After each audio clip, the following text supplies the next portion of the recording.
last New Year's where my 90-year-old mother and my 17-year-old son had a phenomenal hour-long discussion over a single image about her dragging pots and pans in 1940 to the movie theater to get free tickets during the war medal drives. And my son was fascinated by the whole concept.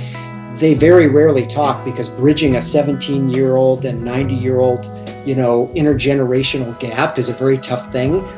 But we were so rapt that this image and the stories that came out of it held both of their attention for well over an hour and created this intergenerational connection that my son now likes to talk to her on the phone and ask her all these cool questions about this and that and the other thing. And so it's really become an incredible kind of connective tissue between them.